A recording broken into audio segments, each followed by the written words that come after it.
Production funding for Behind the Headlines is made possible in part by the WKNO Production Fund, the WKNO Endowment Fund, and by viewers like you. Thank you. The economic impact of COVID on local tourism, entertainment, restaurants, and much more. Tonight on Behind the Headlines.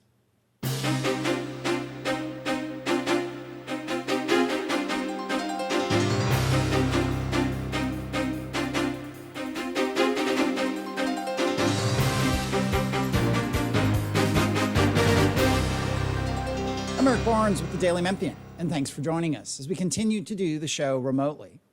We are joined tonight by Kevin Kane, President and CEO of Memphis Tourism. Kevin, thanks for joining us. Thank you, Eric. Denny Riley is chair of the Downtown Memphis Commission, as well as owner of the downtown restaurant, The Majestic. Denny, thanks for being here. My pleasure. Along with Bill Dries, reporter with the Daily Memphian.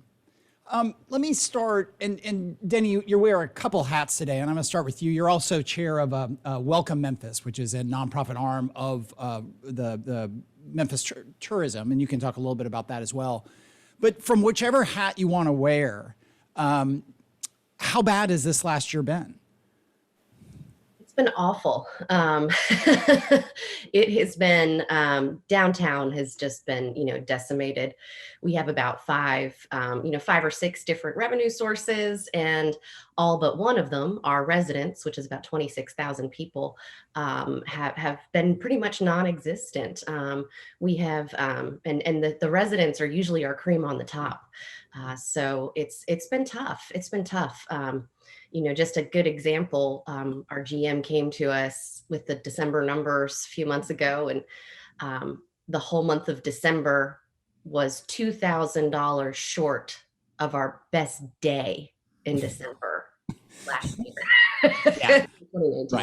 Right. And that is tourists, that is convention business, that is office workers, all of that. Yeah. And Orpheum, you can't discount all of the event-driven business that we get between Grizzly Games and the Orpheum and AutoZone Park and concerts. Missing those has really impacted all the downtown businesses. From your, and we won't dwell entirely on the negative today. So those who just don't want to hear this, I do understand, but I do want to set up, and partly I think we're doing this show, and there is some light on the horizon as the vaccine distribution ramps up, and as we begin to look ahead. Again, it's not tomorrow, it's not even necessarily next month, but we're looking ahead, and I won't dwell on the negative. But one more question to you, Kevin, and I think we were talking about this before we started. One of the last shows we did in the studio, some 40-something shows ago, we talked about how bad this could get, and how I remember you saying, a third of employment in the whole state of Tennessee is one way or another tourism or entertainment or related. We'll start with the negative. How bad has it been? I mean, what are the numbers you look at when you look at the last year?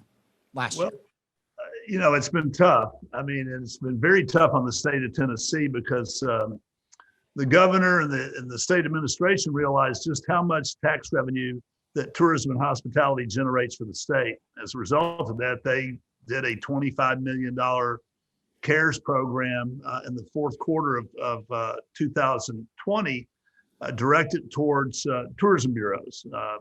Us and Nashville getting the largest amount. We got $2.5 million that we had to spend by the end of the year, and totally advertising to try to get people to come back into the state. In our case, to come back into Memphis and Shelby County. And we succeeded at that. We drove the meter. Hotel occupancies went up. Restaurant tabs got better. As Denny said, still a long way from where we were, especially in downtown. But I'm encouraged of what I'm seeing right now. And let me just say that Shelby County suffered as bad as we've suffered. We've suffered less than the national average. If you look at the National Restaurant Association numbers, I think it's about 17% of restaurants, 1 out of 6 or 7 have closed permanently. We're nowhere close to that in Shelby County. And hotels, occupancies across the country, we're exceeding the national average. And we've done quite well, mainly because we're dominated by limited service hotels. And limited service hotels did a little better than obviously your big full service meeting and convention hotels that are all over downtown Nashville and downtown Atlanta and other cities. We only have a handful of those in Shelby County. So while we suffered, we didn't suffer as bad as some other places did.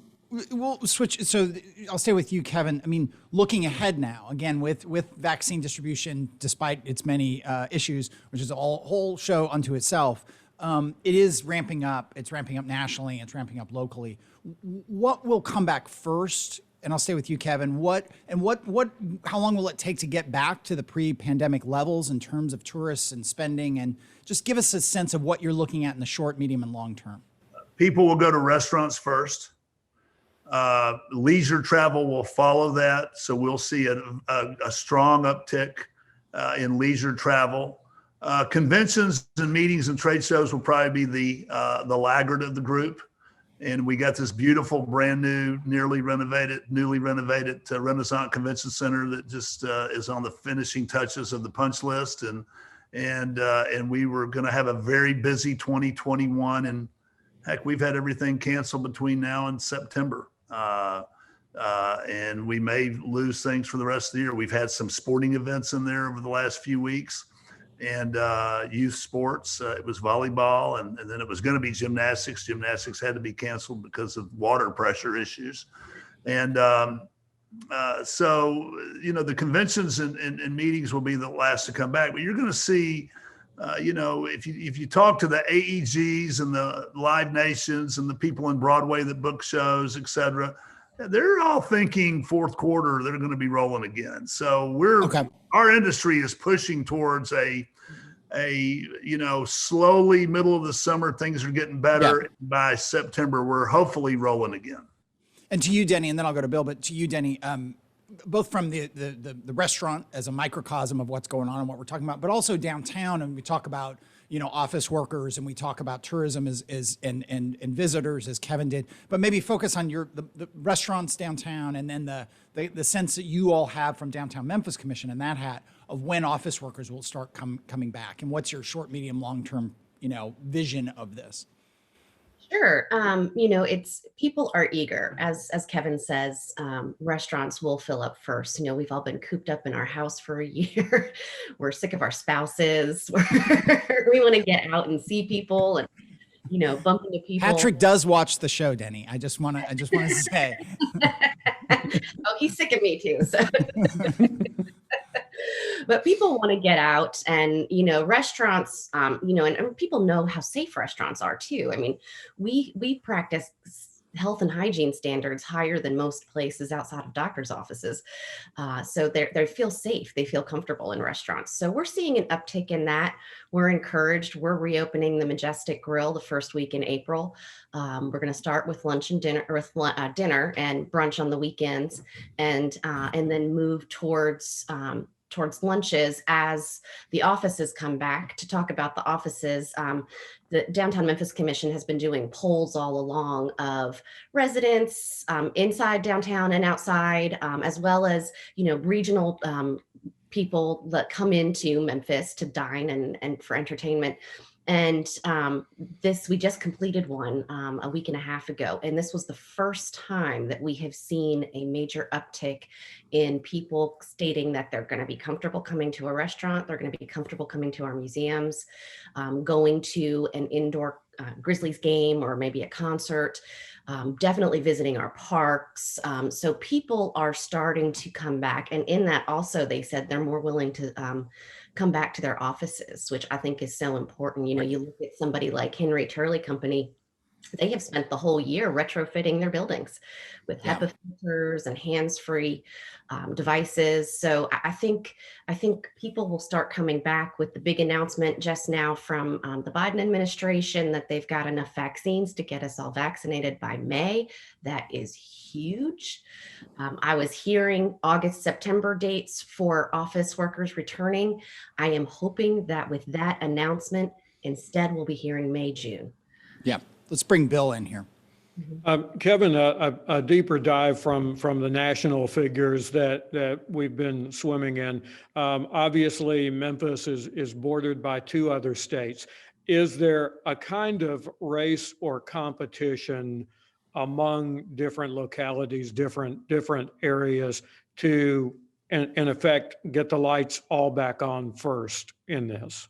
Well, Bill, that's a great question. I mean, the state of Mississippi and northern Mississippi, South Haven, et cetera, have already beat us to the punch. You know, they were late to impose strict sanctions, and they followed Texas this week and being the second state or one of the first few states to really relax capacities and masking and so on and so forth.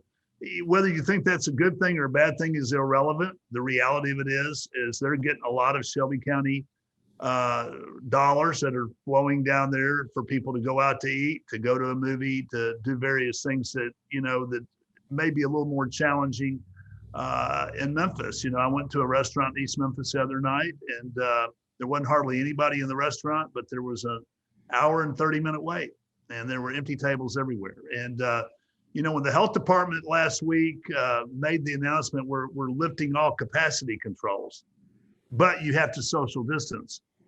We're still at 50 or 60%. You can't, if you social distance 6 feet in most of our restaurants, you have cut their seating by 50%. And then to say, well, we're going to open bars, but you have to be, you can sit, two people can sit together, but the next person has to be 6 feet away.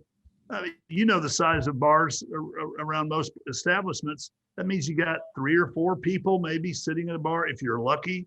So it really didn't accomplish a whole lot. It sounded good. People got excited, but it really, nothing changes until social distancing gets relaxed, because if you got to stay 6 feet apart, I mean, Liberty Bowl Stadium, 60,000 seats. When you're 6 feet apart, it turns it into a 12,000 seat arena. So, you know, just do the math from there with the Orpheum Theater, AutoZone Park, FedEx Forum, et cetera, movie theaters, whatever, the social distancing, and hopefully that was going to be relaxed as more and more people get vaccinated and people feel safe. And I will tell you, people that get that first shot feel safe, and they get the second shot and they feel bulletproof. Whether they are or they aren't, it is having certainly it is having a psychological positive impact in getting people moving again. Mm-hmm. So Denny, to take this to a business by business equation, the restaurants come back first, but are people going to come back if there are still some measure of social distancing standards in there? Are they waiting for it to open up unconditionally, do you think? I don't think so. We are seeing, we're getting lots of inquiries, especially about, you know, when are you reopening the Majestic? People have been loving Kokozar pop-up, but we are seeing a lot of even our older regulars are saying we're ready. We've gotten our 2 doses of our vaccine and we're ready to come out.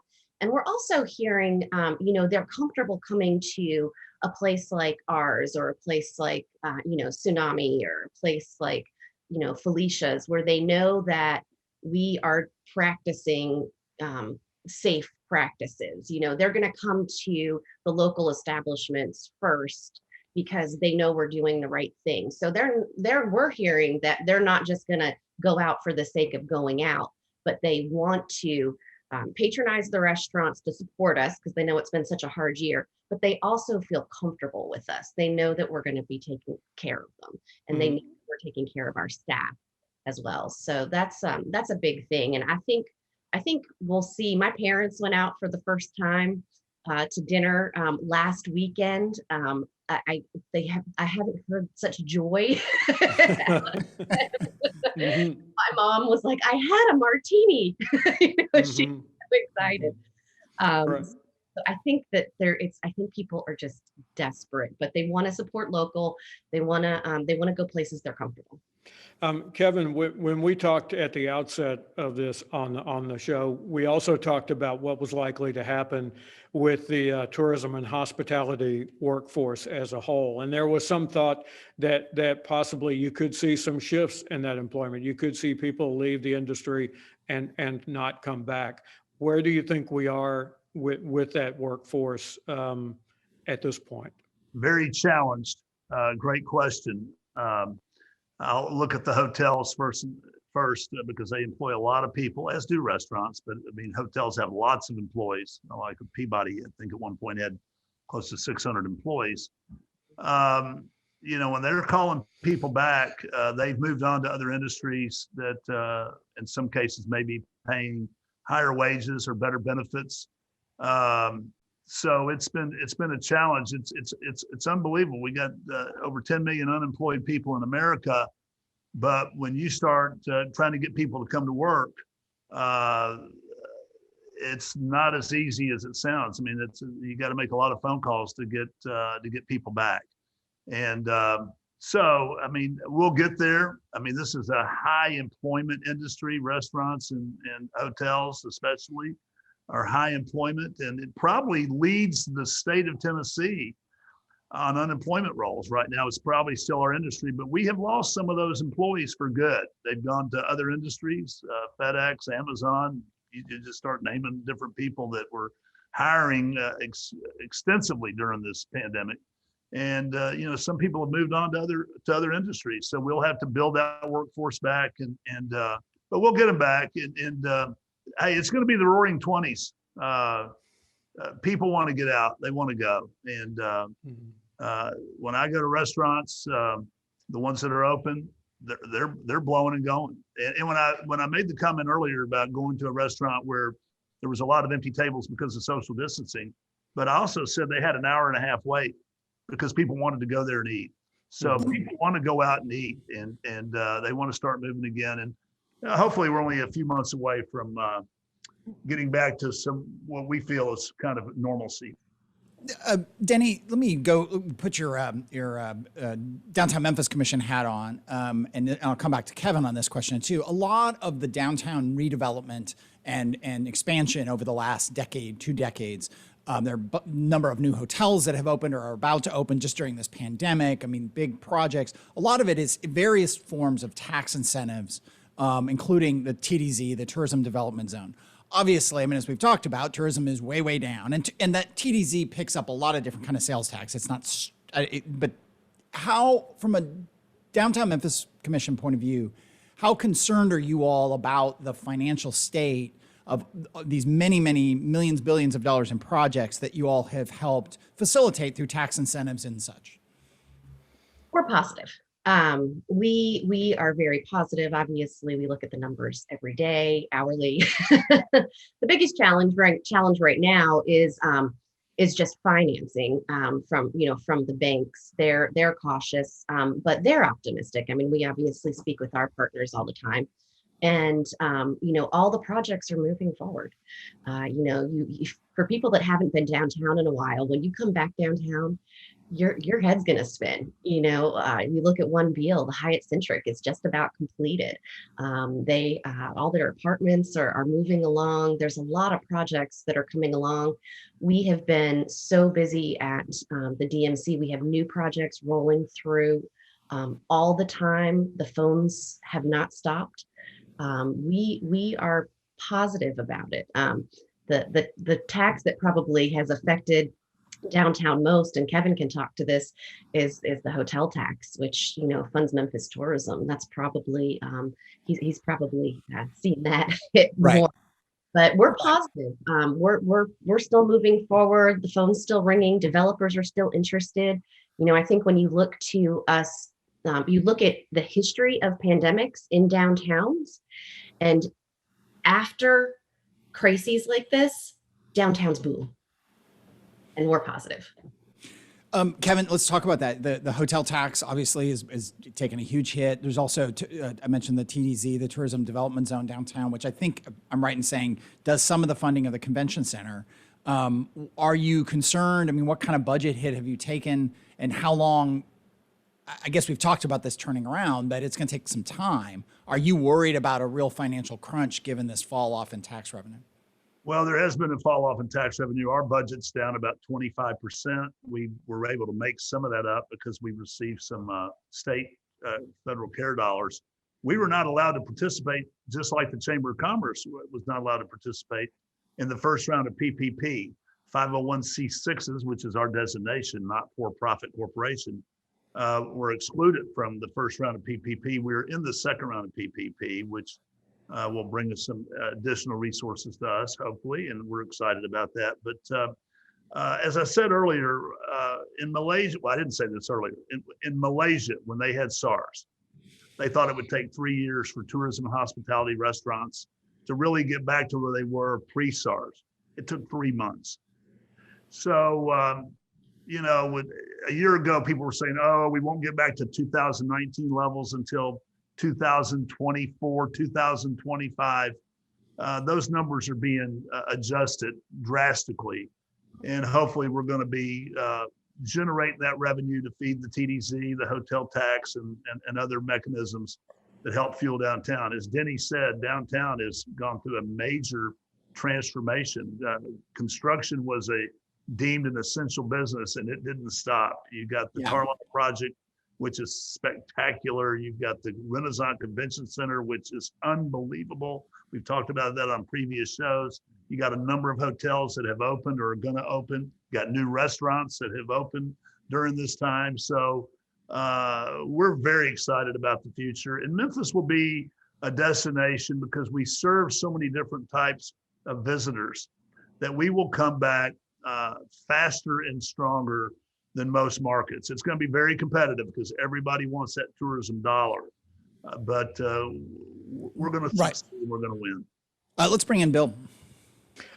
Denny, in the industry that you work in, I've been interested to see that obviously times are hard, but yet there's been no shortage of people announcing that they've got an idea for a restaurant and they're about to give it a try.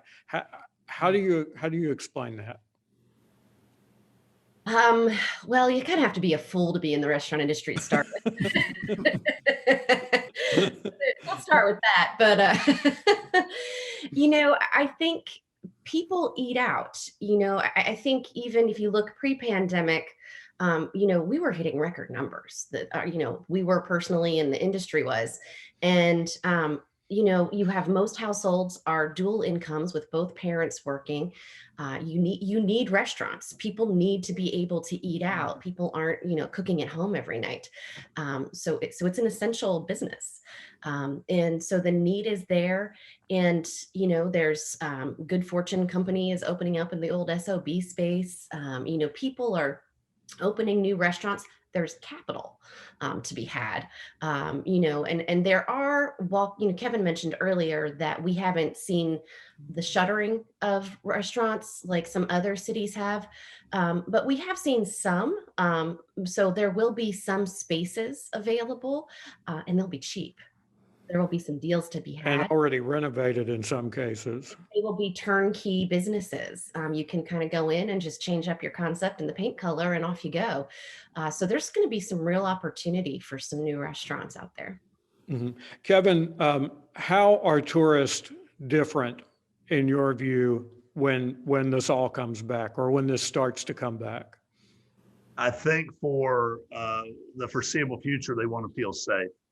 And they want to go to destinations where they feel safe. I'll tell you, one of the reasons why we won as well as we performed this summer was because when a lot of the protests, social protests around the country were doing a lot of damage, there was damage that was taking place in certain markets. We didn't have that here. We had very peaceful protests here. And Memphis never made any national news of, you know, burning buildings or whatever. So people felt very safe coming here this summer, and we feel that they're going to feel safe coming here in the future. We're a great drive market. We did an extensive amount of advertising in what we call the drive market, 600-mile radius of Memphis and Shelby County, and went beyond Atlanta, went beyond Houston, went beyond Chicago, and people came. They got in their cars and they drove here. So you know, the tourist is a little bit different from the local. But because they're really going to want to go, because they have choices. They have choices on where they want to go visit. They want to go to Memphis. They want to go to Nashville. They want to go to Little Rock, Jackson, Mississippi, Florida, whatever it might be. So, but as I say, we're positioned for that. We do a lot of research, and our research is We geofence people that even look at Memphis. So we know what people are thinking and what their thoughts are about the potential visitor that's coming here. You know, before all this started, as Denny said, we were having setting records in Memphis and Shelby County in this industry, and over close to 13 million tourists. And this past year, we were about 5.5 million. So cut it more than half, but we really feel strongly those people will come back. Let me go to Denny here. Just with I should know this before I ask you, but I don't. Was DMC directly involved with the 100 North Main purchase, or was that purely through the city? No, it's a partnership with the city. It is. Yes, it's a partnership with the city. What are the extent? You know, there are other blighted buildings downtown. There are other buildings that people would like to redevelopment. Why this one, and why is this one that the city stepped in on and bought? And is this a beginning of a wave of the city and DMC buying blighted buildings to redevelop them? To answer your last question first, I wouldn't see this as a trend, but 100 North Main is important for a lot of reasons. To talk, it's part of the Lowe's package. The townhouse management owns 100 North Main. They were the original partners with Lowe's, and their partnership fell apart. Townhouse still owns that. They have been unwilling to either sell it or make plans for it. And our feeling at the DMC and Mayor Strickland's administration feel that this building is too important to let just sit empty as a blighted building. The beautiful Renaissance Convention Center that has just undergone this amazing renovation. It's right on the walk. Right. And it is just this giant eyesore. It's right next to the DMC offices. It is catty corner from City Hall. It is just on the main thoroughfare of all of the visitors, and it's got to be renovated. That is all the time we have this week. Remember, you can get past episodes of the show at WKNO.org, or you can search for Behind the Headlines on YouTube, or you can get the full podcast of the show on the Daily Memphian site, iTunes, Spotify, or wherever you get your podcasts.